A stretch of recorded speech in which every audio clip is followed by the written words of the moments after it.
ስለ ቻይና የመኪና ምርቶች ሲሰሙ ወደ አእምሮ የሚመጣው ምንድነው? ርካሽ፣ አብለጭላጭ፣ እንደ ካርቶን ጥንካሬ የጎደላቸው? እንደዛ ከሆነ ተሳስተዋል።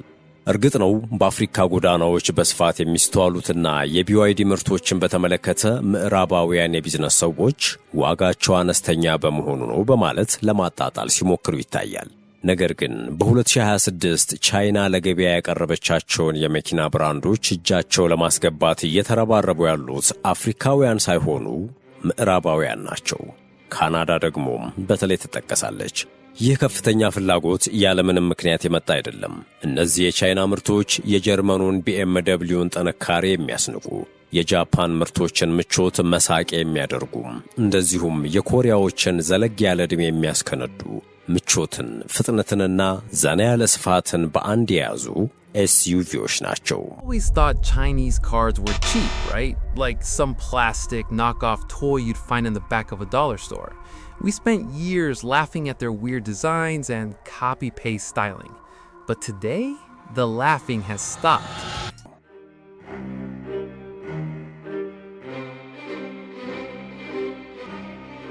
ውድ የቻናላችን ቤተሰቦች እንዴት አላችሁ?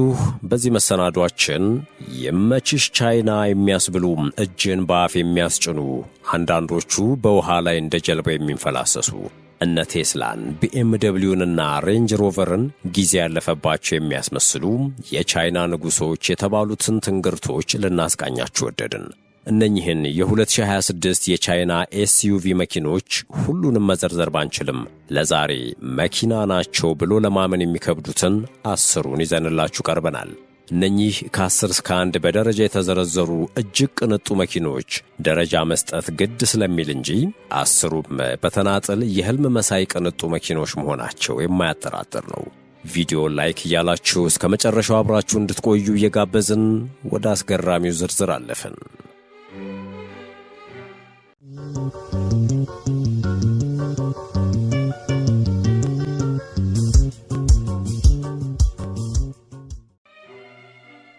አስረኛ ደረጃ ላይ የምንመለከተው ሁዋዌ አይቶ ኤም9 ይሰኛል።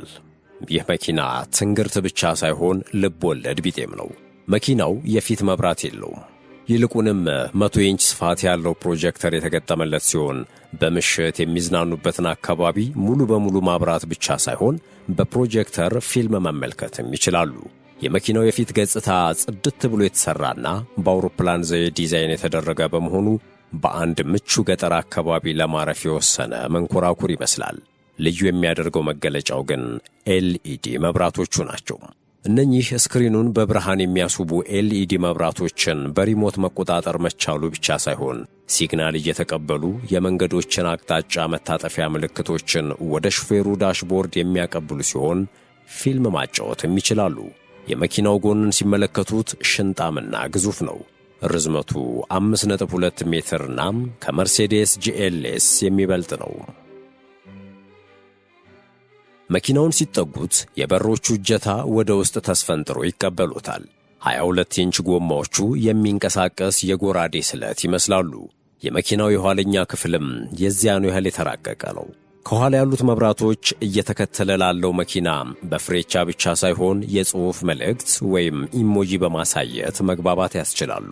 የመኪናው ባትሪ ረጅም ጊዜ መቆየት የሚያስችለው ስሪት ያለውና ከፍተኛ ቶርክ ያለው ሞተር የሚያንቀሳቅስ ነው። መኪናው ጉዞ ላይ ያለ ቻርጅ ቢፈልግ መቆም አይጠበቅበትም። 1.5 ሊትር ቱርቦ ጄኔሬተሩ ስራውን ይሰራል። አንድ ጊዜ ቻርጅ ተደርጎ 1200 ኪሎ ሜትር መጓዝ ይችላል። የመኪናው የውስጥ ክፍል በርካታ ቅንጡ መኪኖችን የሚያስንቅ ነው። ዳሽቦርዱ 55 ሴንቲሜትር የሚረዝም ወጥ የመስታወት ዳሽቦርድ ሲሆን 15 ሴንቲሜትር በሾፌሩ በኩል፣ 20 ሴንቲሜትር መሃል ላይና 20 ሴንቲሜትር በተሳፋሪ በኩል በጠቅላላው 3 ስክሪኖች ይገኙበታል። ከኋላው በኩል ደግሞ ከጣሪያው ውስጥ ተንሸራቶ የሚወጣ ባለ 32 ኢንች ስክሪን ተሳፋሪዎችን ለማዝናናት ያገለግላል። በተጨማሪ ከፊት ያለው መቀመጫ ሙሉ በሙሉ ከወለሉ ጋር ትይዩ መሆን ስለሚችል በጋራ ሻይ ቡና ለማለት ያመቻል። መቀመጫዎቹ የራሳቸው ኤር ኮንዲሽነርና የማሳጅ አገልግሎት መስጠት ይችላሉ። ታዲያ በቻይና የዚህ መኪና ዋጋ $65,000 ብቻ ነው።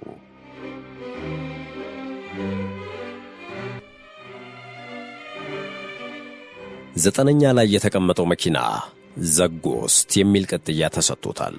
መብራቶቹ በተኩላ ጥፍር መልክ የተሰሩ ሲሆን የፊት ፍርግርጉ ሞተር ሲነሳ መከፈቱ፣ የፊት ዲዛይኑ 5.2 ሜትር የሚረዝመው ጎኑ የተንሳፈፈ ከሚመስለው ጣሪያ ጋር ላስተዋለው ለመዝለል የተዘጋጀ አውሬ ያስመስለዋል። ይህ መኪና ሊንክ ኤንድ ኮ 900 ይሰኛል። መኪናው መነጋገር የሆነበት ዲዛይኑ እጅግ ድንቅ ቢሆንም እጅ እንዲነሳው የሚያደርገው ግን ጉልበቱ ነው። 845 የፈረስ ጉልበት ያለውና እነ ላምበርጊኒን ቁጭ በሉ የማለት አቅም ያለው የመኪናው ስሪት ጉልበትን ማዕከል ያደረገ እንደመሆኑ ባለ 2 ሊትር ቱርቦ ሞተር ከ3 የኤሌክትሪክ ሞተሮች ጋር አጣምሮ ይዟል። ይህ 845 የፈረስ ጉልበት ያለው መኪና ክብደቱ 2300 ኪሎ ግራም የሚደርስ ቢሆንም ነዳጅ ሲረገጥ ከ4 ሰከንድ በታች 100 ኪሎ ሜትር በሰዓት ፍጥነት ይበራል። ንፋስ የሚጠቀሙት መንታ ሰስፔንሽኖቹ መኪናው እየተሽከረከረ ያለ ሳይሆን እየተሳበ ያለ ያስመስሉታል። የመኪናው የውስጥ ክፍል የተዋበ ሳሎን ነው የሚመስለው። ከፊት ያሉት መቀመጫዎች 180 ዲግሪ መሽከርከር የሚችሉ በመሆናቸው ከኋላው ካለው ሰው ጋር ፊት ለፊት መወያየት ያስችላሉ። የውስጥ አካሉና መቀመጫዎቹ የተሰሩት ሪሳይክል ከተደረጉ የዓሣ ማጥመጃ መረብና ከኔፓል ሌዘር በመሆኑ እጅግ ለስላሳና ምቹ ናቸው። ዘጎስት የአውሬው ዋጋ ስንት ይመስላችኋል? $75,000 ብቻ።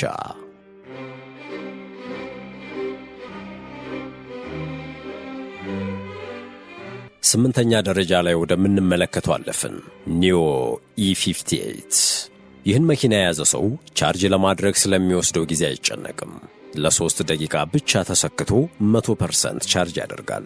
ለ3 ደቂቃ ብቻ ቻርጅ አድርገው 900 ኪሎ ሜትር ይጓዙበታል። የኒዮ ቁም ነገር ያለው ከባትሪው ዕድሜ ነው። የመኪናው መልክና ግርማ ሞገስ ተወዳዳሪ የለውም። ፊት ለፊቱ አየር ለመቅዘፍ በሚያመች መልኩ በሻርክ አፍንጫ ዲዛይን የተሠራ ነው። ለመኪናው ዓይንና አፍንጫ የሆኑ መከላከያው ላይ የተለጠፉ 3 እባጭ ነገሮች አሉ። ሴንሰሮች ናቸው። እነዚህ ሴንሰሮች 500 ሜትር ርቀት ድረስ ቁልጭ አድርገው መመልከት ይችላሉ። መኪናው ሙሉ በሙሉ ዲጂታል ሲሆን በሮቹ ሳይቀር እጀታ የላቸውም። ስማርት ቁልፎችን በመጫን ነው የሚከፈቱት። ከኋላ ያለው መብራት ሙሉ ርዝመቱ ከቀይ መስታወት የተሠራ ሲሆን በተለየ በጨለማ የተለየ ውበት አለው። ከመኪናው ሆድ ስር ያሉት መንታ ሞተሮች 640 የፈረስ ጉልበት የሚያመነጩ ሲሆን በ4 ሰከንድ ውስጥ 100 ኪሎ ሜትር በሰዓት ፍጥነታቸው ይደርሳል። የመኪናው የውስጥ ክፍል ጎዳና ላይ የሚንቀሳቀስ የግል ጀት ነው የሚመስለው። ከፊት ለፊት ያሉት ወንበሮች ራሳቸውን የቻሉ የፓይለት መቀመጫ የሚመስሉ ሲሆን መሃላቸው ዲጂታል ሞኒተር አለ። ከበታቹ ደግሞ ስማርት ፍሪጅ ይገኛል። ፍሪጁ በእጅ የሚከፈት ሳይሆን በኤአይ ሮቦት የሚዞር በድምፅ የሚከፈት ነው። የፊት መቀመጫው ዘና የሚያደርግ ሰፊ ቦታ ያለው ሲሆን ወንበሩም ወደ ኋላ በመለጠጥ እንደ አልጋ ያገለግላል። መኪናዋ በሮቦት ወይም በራሷ መንቀሳቀስ ስለምትችል እየተጓዙ ለመተኛት ያመቻል። የዚህ መኪና ዋጋ ደግሞ $80,000 ነው።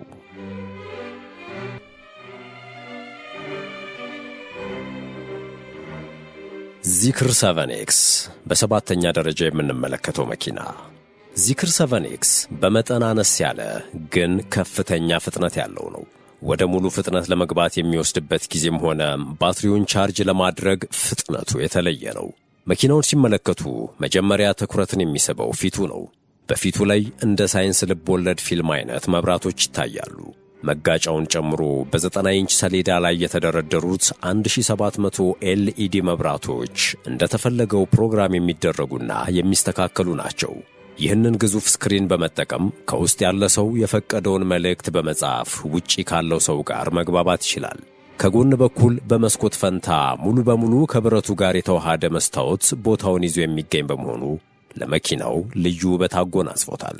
የመኪናው እጀታና የዝናብ መጥረጊያው የማይታዩ በመሆናቸው ጥርት ያለ መልክ አለው። ባትሪው ቻርጅ ለማድረግ የሚወስድበት 10 ደቂቃ ሲሆን ኃይለኛ ፍጥነት ስላለው ኤሌክትሪሲቲ ይጠቀማል። ከውስጥ እንደፈለገ የሚንቀሳቀስና ለሹፌሩም ሆነ ለተሳፋሪው ጌም ማጫወት የሚችል 16 ኢንች ስክሪን ዘና እንዲሉ ይጠቅማል። ከኋላ ያሉት መቀመጫዎች ማሞቂያ አየር ማንሸራሸሪያ ያላቸው ሲሆን መስታወቱም ፀሐይ ሲጠነክርና ተሳፋሪው የተኛ ሲመስለው በራሱ ጊዜ ይዘጋል። ዚክር 7X ግጭት ይከሰታል ብሎ በገመተ ጊዜ ተሳፋሪውን ከአደጋ የሚጠብቅበት ቴክኖሎጂ አለው። ዋጋው በሚገርም ሁኔታ $35,000 ብቻ ነው። ውድ የመሿለኪያ ቤተሰቦች ይህን ዘገባ እዚህ ድረስ ከተከታተላችሁት ቻናሉ የበለጠ እንዲያድግ አንድ ጊዜ ሰብስክራይብ እንድታደርጉ አስታውሰን ተረካችንን እንቀጥል። ስድስተኛው ሮክስ 01። ይህ መኪና ለሽርሽር ወዳጆች የተሰራ ተንቀሳቃሽ ቤት ነው። የተሟላ ኪችን ይዞ ወደ መስክ ለመውጣት ሁነኛ መኪና ሮክስ 01።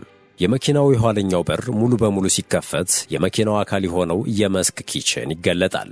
የኋለኛውን ተጭነው ውሃ የሚቋቋመውን ስቶቭ ካወጡ በኋላ በጎን በኩል ደግሞ የመስሪያ ውሃ ይፈልቃል። ከዚያ ውብ የሆነ የመዝናናት ጊዜ ያሳልፋሉ። ፌራሪን ዲዛይን ባደረገው ጣሊያናዊ ባለሙያ የተሰራ በመሆኑ ውበቱ ጥም የሚያረካ የሚባልለት ነው። ሮክስ 01ን ልዩ የሚያደርጋት ግን መልኩ አይደለም። የመኪናዋ አፈጣጠር ወጣ ብለው ፈታ ለማለት ለሚያቅዱ በመዘጋጀቷ ጣሪያው ሙሉ በሙሉ ተነስቶ በረንዳ መሰል ቦታን በመፍጠር በዝናብም ሆነ በፀሐይ ሳይስተጓጎል የቤተሰብ ጊዜን እንዲያጣጥሙ ይረዳል።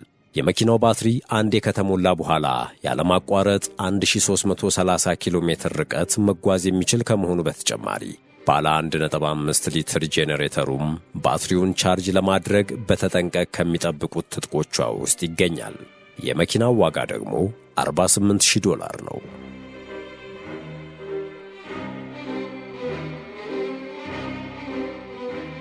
አምስተኛ ላይ የምንመለከተው መኪና የንግስና መገለጫ የሆነው ሆንግዢ ኢኤችኤስ 9 ነው። የቻይናው ሮልስ ሮይስ ይባላል። ቅንጡ፣ ግዙፍና ባለማዕረግ፣ ግርማ ሞገሱ እጅ የሚያስነሳ አይነት ነው። ለዚህም ነው ዲፕሎማቶችና ባለሥልጣናት የሚመርጡት። የመኪናው አፍንጫ በህብረ ቀለምና በኤልኢዲ ያሸበረቀ ቀጥ ያለ ፍርግርግ ሲሆን ከሩቅ ላየው ትልቅ የአጥር ግድግዳ ይመስላል። በዚህ ማሸብረቅ መሃል እስከ ውስጥ የተለጠጠ ቀይ መስመር ይስተዋላል። ይህ የሆንግሺ ምልክት ሲሆን ትርጉሙም ቀይ ባንዲራ ማለት ነው። የመኪናው የኋለኛ ክፍል በቻይና ጥንታዊ ምድጃ ሞዴል የተሠራ ሆኖ ልዩ ውበት አለው። የመኪናው የውስጥ ክፍሎች በጀት ካፒቴን ሞዴል የተሠሩና ጥያቄ ውስጥ የማይገባ ምቾት አላቸው። ዳሽቦርዱ ወጥ ከሆነ መስታወት የተሠራ ነው። በሹፌሩ መሃል ላይና በተሳፋሪው ትይዩ 3 ስክሪኖች ያሉ ሲሆን ሌላ ተጨማሪ ሞኒተር ማድረጊያም ስክሪን አለ። መኪናው ከመሪና ከጎማው ጋር የተገናኘ ሴንሰር ስላለው እንደ ረዳት ሾፌር ሆኖም ያገለግላል። የውስጥ ክፍሉ ግድግዳ ሙሉ በሙሉ ዲጂታል ስክሪን የሞላው ሲሆን ከበታቹ የአየር መቆጣጠሪያ ስክሪን አለው። መንታ የኤሌክትሪክ ሞተር ያለው ይህ መኪና ከፍጥነት ይልቅ በዘመናዊ ሰስፔንሽኑ ምክንያት የሚመጣው ምቾት፣ ጸጥታና ደህንነት ዋነኛ መገለጫው ነው። ታዲያ የዚህ በዲፕሎማቶች የሚመረጥ መኪና ዋጋ $80,000 ብቻ መሆኑ ግርምትን ጭሯል።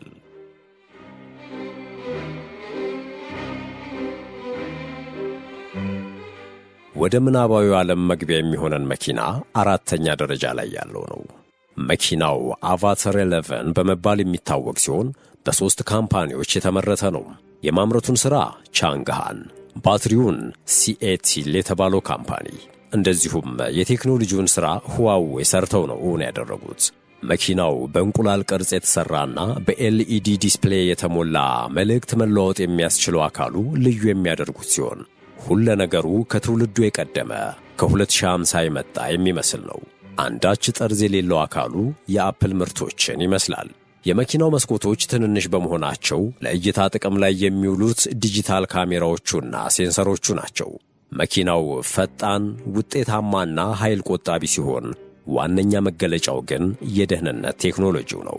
ይህ መኪና ውስጡ እንደ ጄት የካፒቴን መቀመጫ መሆናቸው እንደተጠበቀ ሆኖም ጠቅላላው አካሉ ዲጂታል ነው። እያንዳንዱ ሴንሰር ሲናበብ መኪናው የሚመታ ልብ አለው ቢባል ማጋነን አይሆንም። መኪናው ከውጭ በኩል 32 መቆጣጠሪያ ሴንሰሮች ያሉት ሲሆን ከውስጠኛው ሴንሰሮች ጋር በመተባበር እጅግ በተጨናነቀ ጎዳና ልምድ ካለው ሾፌር በላይ ራሱን ሲያሽከረክር አጀብ ነው። የዚህ መኪና ዋጋ $45,000 ይጀምራል።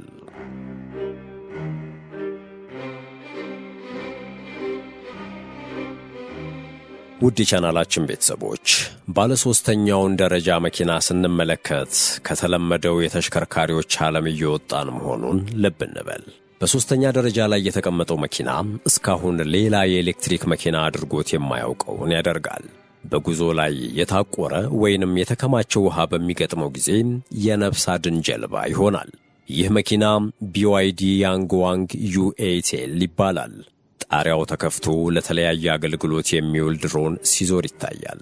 እንዲሁም በቆመበት 360 ዲግሪ መሽከርከር ስለሚችል ቦታ ልቀቁልኝ፣ ምሩኝ ምናምን የሚል ጣጣ የለም። መኪናው እንደ ሌሎቹ ሙሉ አውቶሜትድ በመሆኑም ራሱን ዘና ብሎ ማሽከርከር ይችላል። BYD ያንግዋንግ U8L ከምርጥ 10 መኪኖች ሁሉ እጅግ ውድ የተባለው ነው። የመኪናው መነሻ ዋጋ $150,000 ነው።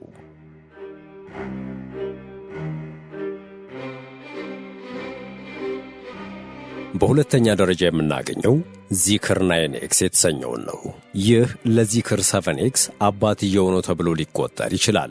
ዚክር 7X ተዋጊ ጀት ከሆነም ዚክር 9X ደግሞ አውሮፕላን ተሸካሚ ነው ማለት ነው። ይህ መኪና ከቴክኖሎጂውና የዲዛይን ግርማ ሞገሱ ላይ ጥንካሬ ተጨምሮበት ባጭሩ ተንቀሳቃሽ የባለሥልጣን ሕንፃ ቢባል ይቀላል። መኪናው ቅንጦት ብቻ ሳይሆን ኃይለኛና ጉልበተኛም ነው። 1300 የፈረስ ጉልበቱ ምንንም ነገር አመድ ማድረግ ይችላል። መልኩን ለተመለከተውም የተሻሻለውን ዚክር 7Xን ማሰብ በቂ ነው። ከዚያኛው የሚለየው የራዳር ቁጥሮቹ 4 በመሆናቸው ሲሆን ከውጭ ካለው እይታ ባሻገር ህልም ሁሉ ሳያይ አይቀርም እያሉ ይቀልዱበታል። በዚህ ላይ ሰስፔንሽኑ ልዩ ነው። እንደ ዘመናዊ ባቡር ኤሌክትሮማግኔቲክ ሰስፔንሽን ነው እንጂ የሚጠቀመው አየር አይደለም። እናም 90 ሜትር ድረስ መንገዱን በማጥናት ራሱን የሚያስተካክል ስለሆነ እንቅፋት ቢኖር እንኳ የሚጠጡት ቡና ጠብ አይልም። ከውስጥ ያሉት ዲጂታል ስክሪኖችና ሞኒተሮች ደግሞ ለሹፌሩ የግል ምህዳር መፍጠር፣ እንደ ተሳፋሪው ሙድም ሙዚቃ መቀያየር፣ ማሳጅ የመሳሰሉ ተግባራትን የሚከውኑ ናቸው። የዚህ መኪና ዋጋ ደግሞ $110,000 ነው።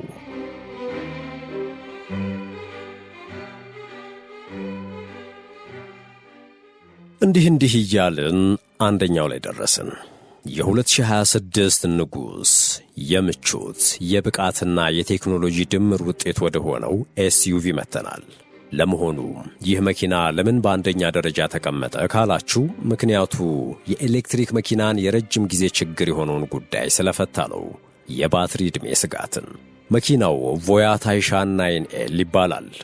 ይህ ግዙፍ የቅንጦት መኪና 65 ኪሎዋት አወር ባትሪ የሚሸከም ሲሆን 1400 ኪሎ ሜትር ርቀት መጓዝ የሚያስችለውና ተጨማሪ 200 ኪሎ ሜትር ለመጓዝ የሚያስችል ራሱን ቻርጅ ማድረግ የሚችል ሰልፍ ቻርጅ፣ ያንንም በ10 ደቂቃ ማከናወን የሚችል ነው።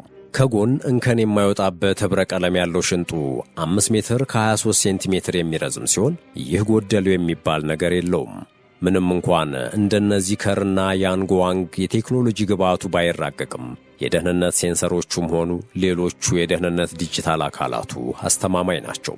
የደህንነት ቴክኖሎጂው የሚቀጥለውን ትውልድ የሁዋዌ ቴክኖሎጂን የሚጠቀም በመሆኑ በዳሽቦርዱ ላይ ዲስፕሌይ ከሚያደርገው 300 የተሰበሰበ መረጃ ጀምሮ ምቹ የውስጥ አካሉና ከእብነ በረድ የተሠራው ወለሉ ልብን የሚሰርቁ ናቸው። የውስጡ ስፋት 1.4 ሜትር ካሬ ሲሆን መኪናው የተሳፋሪዎቹን የልብ ምት፣ የፍርሃት መጠን ወይም ደግሞ ሊከሰት የሚችል አደጋን በመገመት የራሱን እርምጃ በመውሰድ የማረጋጋት ሥራ ይሠራል። ዋጋው $60,000 ነው።